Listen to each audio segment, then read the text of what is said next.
بسم اللہ الرحمن الرحیم۔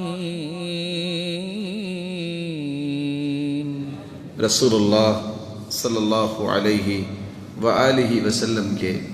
صحابی بیان کر رہے ہیں، اگر بستر صاف ستھرا ہو، جس کو فراش کہتے ہیں، جو بچھایا ہوتا ہے، صلی انس علی فراشی، صحیح بخاری میں امام بخاری روایت لے کے آئے ہیں، انس رضی اللہ تعالی عنہ نے اپنے بچھونے یا بستر پر نماز پڑھی۔ جب آپ بیمار ہیں آپ پڑھ سکتے ہیں، جس طرح آپ کھڑے ہو کے نماز پڑھ سکتے ہیں، بیٹھ کے بھی پڑھ سکتے ہیں، جس طرح آپ بیٹھ کے پڑھ سکتے ہیں، ہمت نہیں ہے تو آپ لیٹ کے بھی پڑھ سکتے ہیں، آپ لیٹے لیٹے نہیں پڑھ سکتے، کروٹ کے بل ہو کے پڑھ سکتے ہیں، کچھ بھی ہمت نہیں ہے فَأَوْ بِإِيمَانَ، آپ اشارہ کر کے پڑھ لیں، اجر و ثواب آپ کو پورا ہی نصیب ہوگا۔ لیکن اگر آپ صحت مند ہیں اور آپ بیٹھ کے نماز پڑھیں گے تو پھر آپ کو آدھی نماز کا ثواب ملے گا، یہ بات یاد رکھیے گا۔ ہم مغرب کی نماز پڑھتے ہیں 3 فرض اور 2 سنتیں، کچھ لوگ کیا کرتے ہیں، کتنی رکعتیں پڑھتے ہیں، یہ پڑھنے کے بعد 2 بیٹھ کے پڑھتے ہیں۔ میری تو سمجھ میں آج تک نہیں آیا کیوں ایسا کرتے ہیں، اور ماشاءاللہ طاقت ان میں کتنی ہوتی ہے، میرے جیسے 4 بھی ہوں تو مقابلہ نہیں کر سکتے۔ اور حدیث کہتی ہے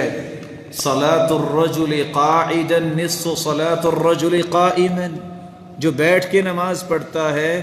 کھڑے ہو کے جو نماز پڑھتا ہے، اس سے آدھی نماز کا اسے ثواب ملتا ہے۔ لیکن اگر بیمار ہے اور اسے کھڑا نہیں ہوا جا رہا تو آپ نے فرمایا صلی قائما فإن لم تستطع فقاعدا فإن لم تستطع فعلى جنب وفي روایت اخرى فأومئ ماء۔ عمران بن حسین رضی اللہ تعالی عنہ سے کہا جن کو 30 سال تک پائلز کی بیماری رہی، کتنے سال تک، کیسی خطرناک بیماری ہے، خونی بواسیر کی بیماری، اور ان سے حرکت نہیں ہوتی تھی، لیکن 30 سال کے اندر انہوں نے کسی کے سامنے رو کے نہیں دکھایا، لا بکا ولا شکا ولا تذمر، نہ شکایت کی اللہ تعالیٰ کی، نہ کسی کو رو کے دکھایا ہے۔ لیکن حالت یہ تھی، یہ واحد صحابی ہیں عمران بن حسین، یہ تہجد پھر بھی نہیں چھوڑی، تہجد کے وقت وضو کر کے فارغ ہوتے تو فرشتے ان سے مصافحہ کیا کرتے تھے۔ رسول اللہ صلی اللہ علیہ وآلہ وسلم نے فرمایا تھا کہ جب بندہ بیمار ہو جاتا ہے تو اللہ فرماتے ہیں یا ملائکتی انا قیدت عبدی بقید من قیودی، میرے فرشتوں میں نے اپنے بندے کو بیماری کی کڑیاں لگا دی ہیں، میں نے اپنے بندے کو کڑیاں لگا دی ہیں بیماری کی۔ یہ سفر میں نکلا ہے تو سفر میں بھی یہ اتنا خشوع اختیار نہیں کر سکتا، نہ بیماری میں اتنا خشوع خضوع ہو سکتا ہے، لیکن اجر کون سا لکھیے گا،